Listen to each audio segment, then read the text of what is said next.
Introduction to Macroeconomic Policy Around the World. Youth Unemployment. 3 cases.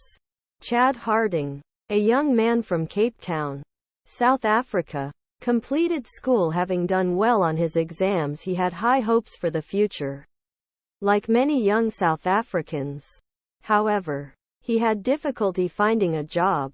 "I was just stuck at home waiting for something to come up," he said in a BBC interview in 2012. In South Africa, 54.6% of young females and 47.2% of males are unemployed. In fact, the problem is not limited to South Africa. 73 million of the world's youth aged 15 to 24 are currently unemployed, according to the International Labour Organization. According to the Wall Street Journal, in India, 60% of the labor force is self-employed, largely because of labor market regulation. A recent World Development Report by the World Bank says that India's unemployed youth accounted for 9.9% of the youth workforce in 2010. In Spain, a far richer country, in the same year, the female-male youth unemployment rate was 39.8% and 43.2% respectively. Youth unemployment is a significant issue in many parts of the world. However, despite the apparent similarities in rates between South Africa, Spain, and India, macroeconomic policy solutions to decrease youth unemployment in these 3 countries are different. This chapter will look at macroeconomic policies around the world, specifically those related to reducing unemployment, promoting economic growth, and stable inflation and exchange rates. Then we will look again at the 3 cases of South Africa, Spain, and India.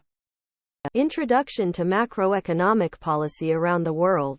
In this chapter, you will learn about the diversity of countries and economies across the world improving countries' standards of living, causes of unemployment around the world, causes of inflation in various countries and regions, balance of trade concerns. There are extraordinary differences in the composition and performance of economies across the world. What explains these differences? Are countries motivated by similar goals when it comes to macroeconomic policy? Can we apply the same macroeconomic framework developed in this text to understand the performance of these countries? Let's take each of these questions in turn. Explaining differences. Recall from that we explained the difference in composition and performance of economies by appealing to an aggregate production function. We argued that the diversity of average incomes across the world was explained by differences in productivity, which in turn were affected by inputs such as capital deepening, human capital, and technology. Every economy has its own distinctive economic characteristics, institutions, history, and political realities, which imply that access to these ingredients will vary by country, and so will economic performance. For example, South Korea invested heavily in education and technology to increase agricultural productivity in the early 1950s. Some of this investment came from its historical relationship with the United States.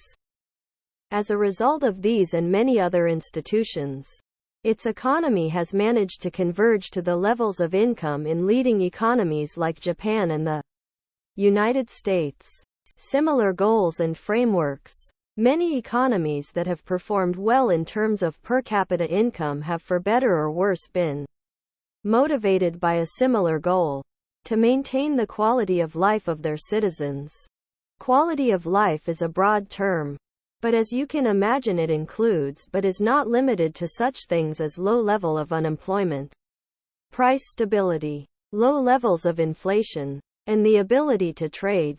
These seem to be universal macroeconomic goals as discussed in.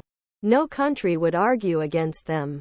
To study macroeconomic policy around the world, we begin by comparing standards of living.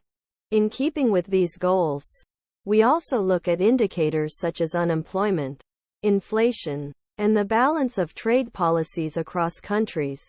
Remember that every country has had a diverse set of experiences. Therefore, although our goals may be similar, each country may well require macroeconomic policies tailored to its circumstances. Thank you for watching BookTube channel. Make sure to smash the like and subscribe buttons to receive notifications about new contents.